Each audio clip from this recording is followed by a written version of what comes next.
Hi అండి, కథావాణికి స్వాగతం. November 2010 Balamitra బాలల సచిత్ర మాసపత్రిక నుంచి బిఆర్ వరదరాజులు గారు రచించిన మాధవయ్య గారి మంచితనం అనే ఒక చక్కని కథను వినేద్దామా అండి.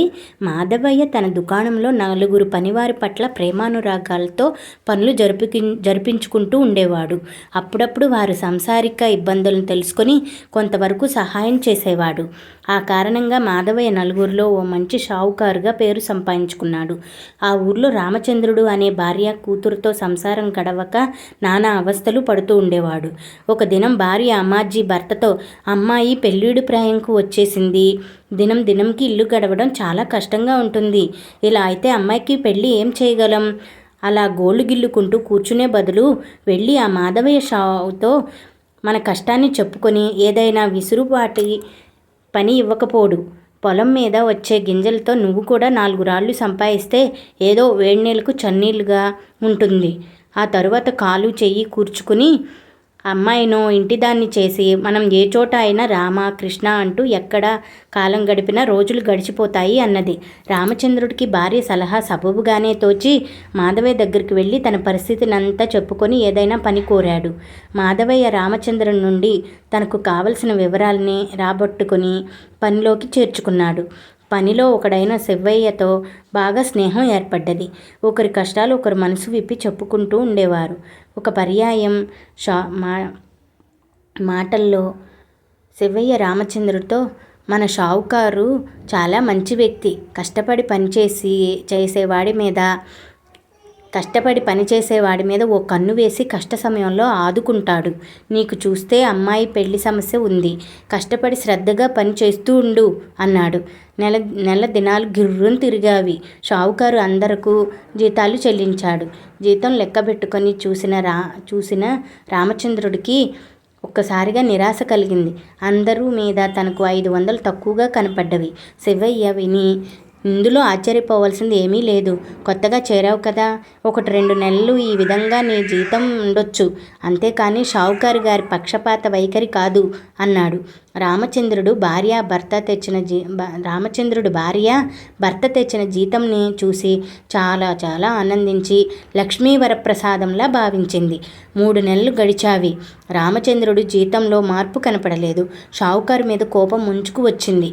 నోరు విడిచి తన బాధల్ని చెప్పుకొని నలుగురితో తనకి సమానంగా జీతం ఇవ్వమని అడగాలని నిశ్చయించుకున్నాడు. అది విని భార్యతో సహా 4 పనివారు, నీకు అంత తొందరపాటు పనికిరాదు, కాస్త ఓపిక వహించు అని బుద్ధి చెప్పారు. ఒక పర్యాయం రామచంద్రుడికి జ్వరం కాసి 3 దినాలు పనికి వెళ్ళలేదు. మరో పర్యాయం కూతురికి సంబంధం వచ్చిందని 2 దినాలు వెళ్ళలేదు. ఆ నెల జీతంలో ప్రతి నెల డబ్బులో 300 తక్కువ కనపడ్డవి. ఈ పర్యాయం రామచంద్రుడికి ఆవేశం పొంగి నోరు విడిచి షావుకారుని అడిగాడు, నువ్వు గత నెలలో మొత్తం వారం దినాలు హాజరు కాలేదు, ఆ కారణంగా జీతం కోత జరిగింది అన్నాడు. ఆ దినం నుండి రామచంద్రుడు క్రమంగా పనికి వెళ్ళడం అలవాటు పడ్డాడు. సంవత్సరం గడిచింది. షావుకారు ఎప్పటికీ జీతం పెంచకపోవడంతో వేరొక చోట చేరాలని నిశ్చయించుకున్నాడు. అదృష్టం వరించి తన కూతుర్ని అబ్బాయి ఇష్టపడి కానీ కట్నం లేకుండా వివాహం నిశ్చయమైంది. ఒక దినం భార్య, ఏమండి, ఎంత కట్న కానుకలు లేకపోయినప్పటికీ పెళ్లి ఖర్చులకు కొంత డబ్బు అంటూ అవసరం ఉంటుంది, అది కూడా మన వద్ద లేదు. మీ షావుకారు దయామయుడని అందరి కష్టాల్లో ఆదుకుంటాడని అంటుంటే విన్నాను. కొంత డబ్బు అప్పుగా కోరి ప్రతి నెల మీ జీతంలో మినహాయించుకోమనండి. ఎక్కడ అప్పు తెచ్చినా నెల వడ్డీ తప్పనిసరి, పైగా అసలు తీరడం మన తరం కాదు అన్నది.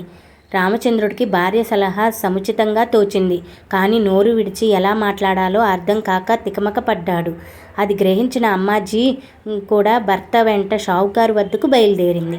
భార్యాభర్తల నుండి విషయం విన్న మాధవయ్య 2 చిన్న సంచులతో వచ్చి, ఈ సంచిలో 3000, ఈ సంచిలో 2000 ఉన్నవి, ఈ డబ్బంతా నీదే అన్నాడు.